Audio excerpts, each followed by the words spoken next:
Sorry we disappeared on you, Clawline. The space through that tiny vortex is so weird. It's made from powerful psychic energy. I think I've been in that place before. It felt like getting absorbed by my other half.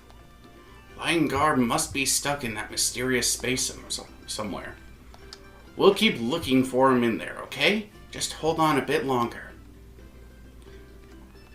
Hello everybody on YouTube, this is Super Nintendo and welcome back to another episode of Kirby and the Forgotten Land. Last time we got sucked into psychic space and we started a hunt for souls.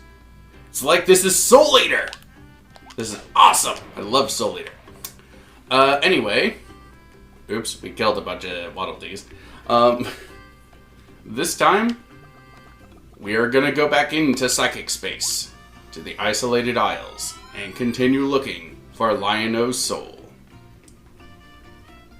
Suna ira masa ino kira menduka sugaga. I don't care if I butchered that. Yeah, this is another thing. Not all of these areas have the same amount of souls. And if I am remembering correctly, which I'm probably not because my memory is garbage,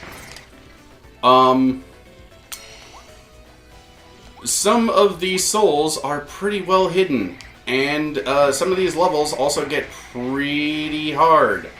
So it is good to keep that in mind.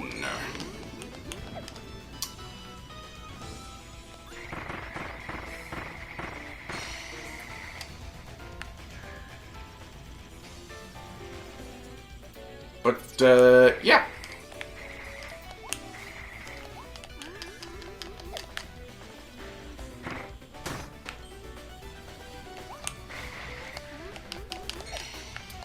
Yeah. So, I guess I could talk a little bit about, hopefully his power was not needed, a little bit about Lion-Gar. So, his whole thing is basically he was mutated by Fecto-Elephas and was given like the ability to talk because of that. And I think I fucked up in that I needed his power.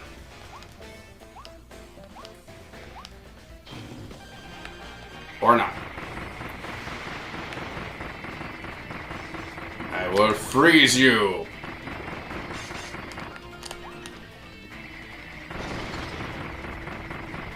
You think you can stand a chance against Fecto, Kirby?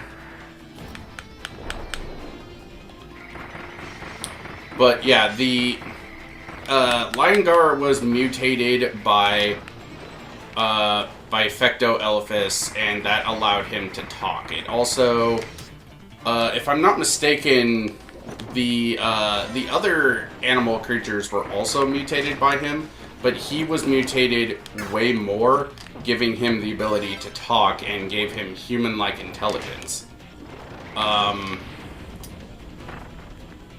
And this is why he is the way he is.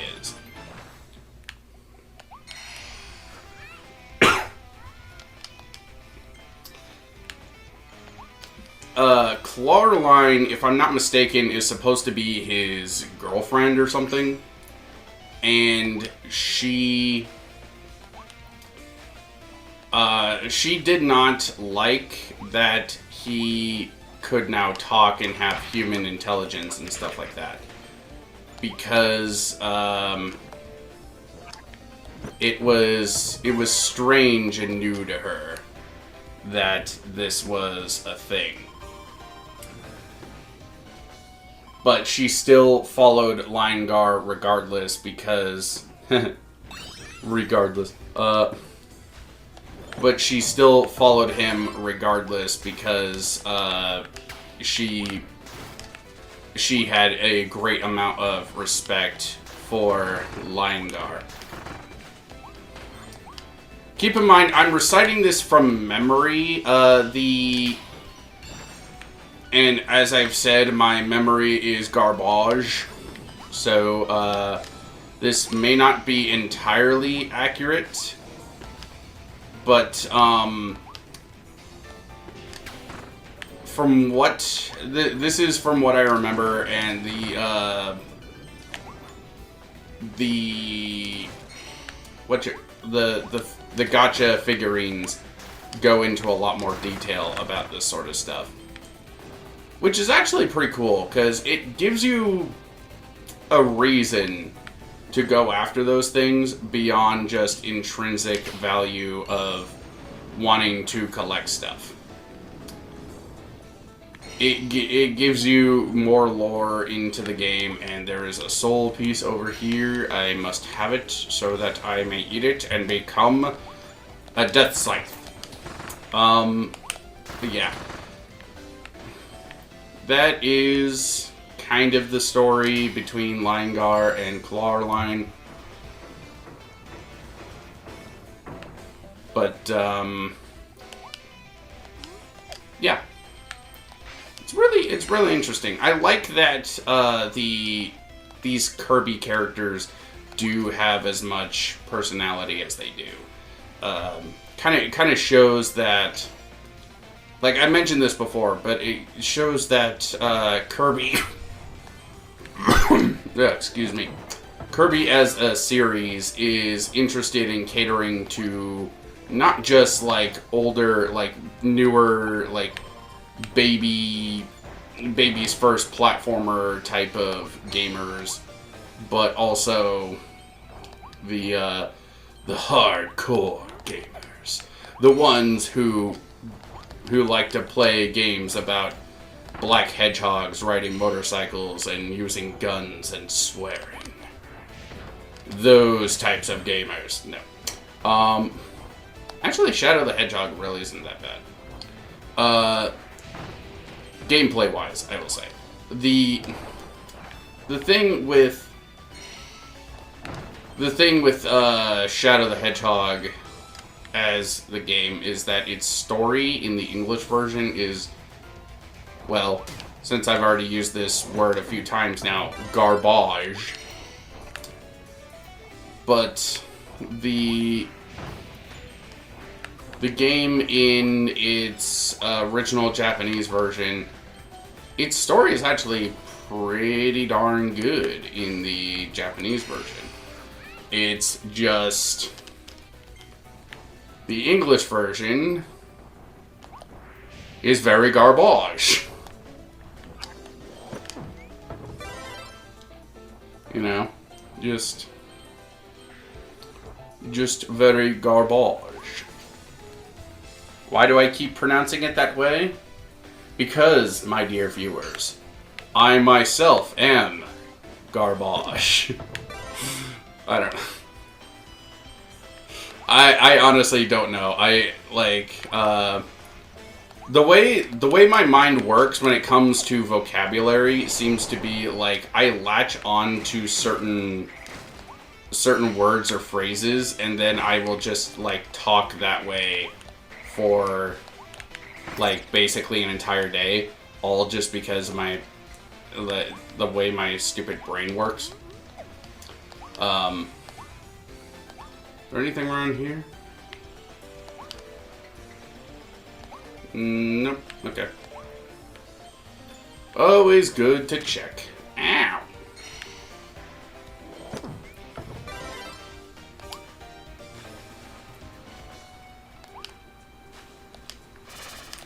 No. I must have your stuff. Your stuff and things. Gimme.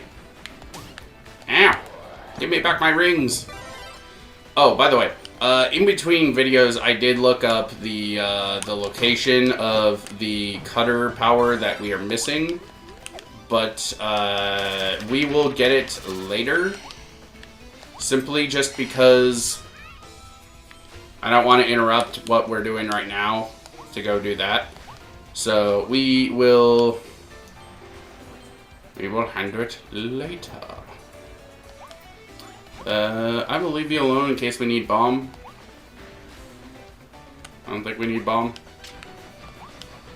Maybe we do, maybe we don't. I'm not sure. Yeah. Like I've said before, I am doing this basically off of, like, this is... I'm not gonna say it's a brand new playthrough for me, but, like a blind playthrough. But I have only played through this game once before. And so I do not know this game all that well, and yet I am, as the kids say, killing it. I am, my skills are peak, I guess. I don't know. I can't keep up with the lingo of you darn kids. I can't keep up with your darn ding darn lingo. Yeah. Give me back my hammers. Sure. Ooh, bomb. Okay.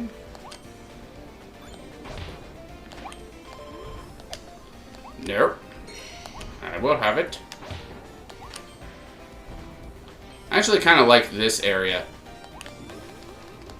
Oh shit. How do we get up there?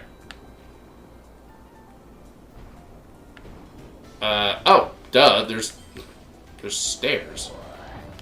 My old enemy.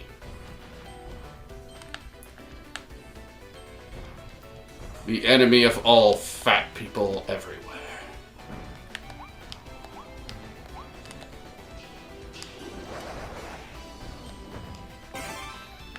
Look, Ma, I'm a ring.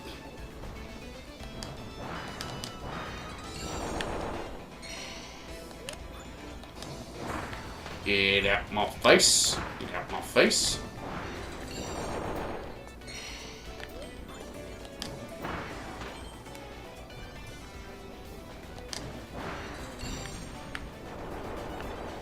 Alright.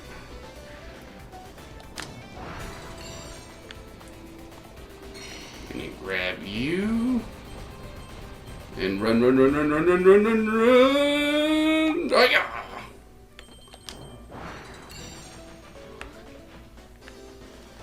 Okay, spit you out. I like how some of these levels are not really, like, they're kind of designed with fairness where, you know, you're going through these levels, you know, it's reasonable to assume that some people may not be able to do that on their first try. Some people do not have the mad skills that I do.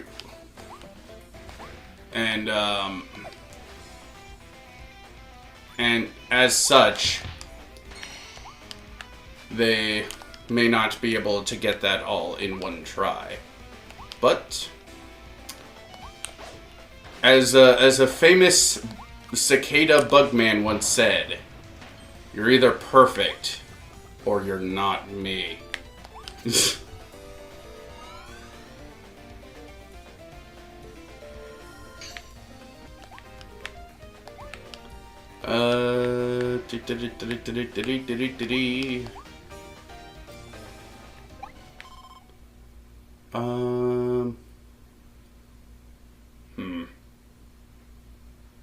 I'm gonna stick with hammers.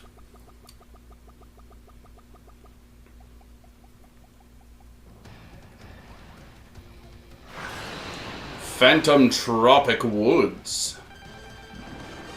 What's more metal than a hippie? A hippie who throws spikes out of his hair? Duh! Don't you guys know anything about thermodynamics?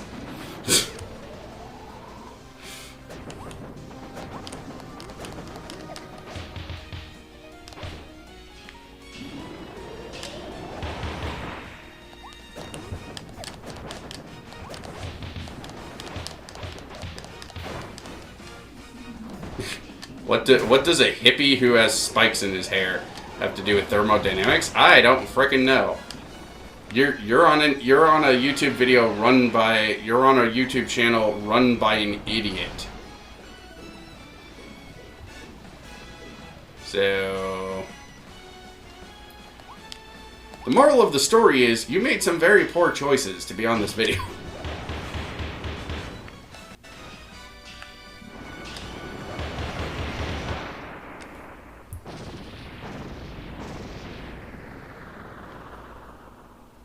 As Kirby is one to do, he makes the tree cry.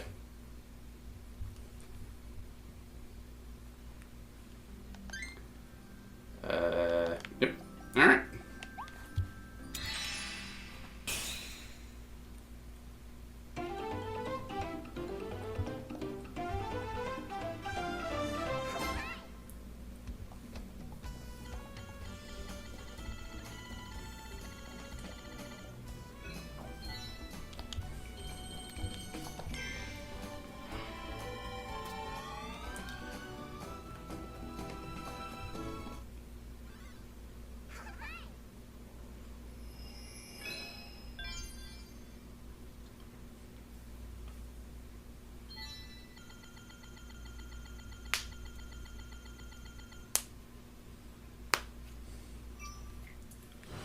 Okay, since that took a lot less time than I thought, I think we will go get that last cutter power-up blueprint, just because we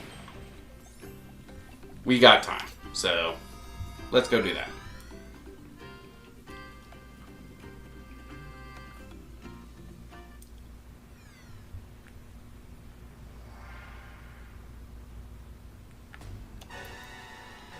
Okay, it was searching the oasis. Yes.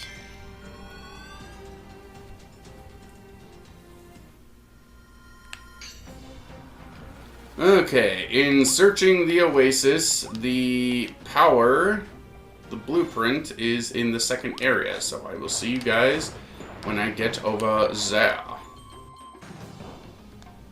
Aha, I see you. I see you down there.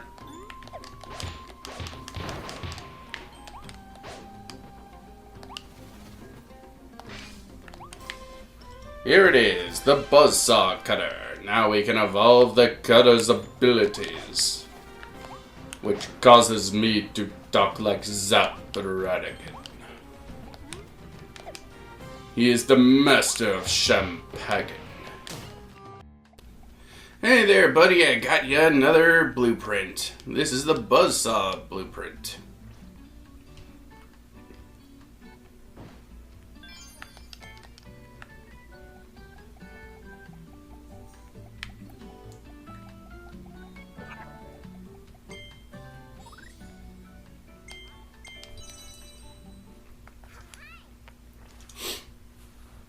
So now, we go from Chakram Cutter.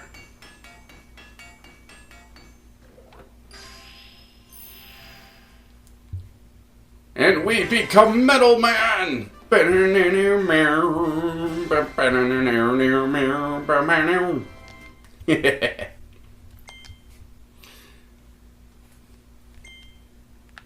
We got this. So, the Buzzsaw Cutter is by far the most powerful of the cutter abilities.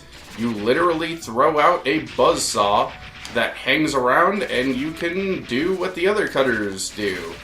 And if it happens to hit a wall, it will ricochet like Captain America's shield, which is freaking awesome. And you can just mollywop enemies just like this.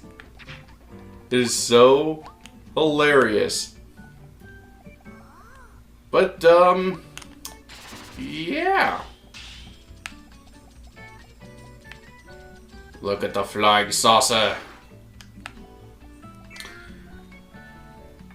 Anyway, I think that will do it for this episode. Next time on Kirby and the Forgotten Land, we are going to go into the Fecto version of World 3. Alright? See you guys then. Die!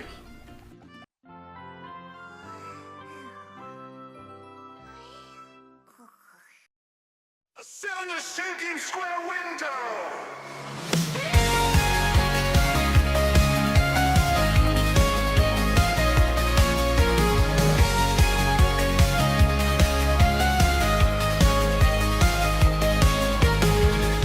The skies a bit clearer today.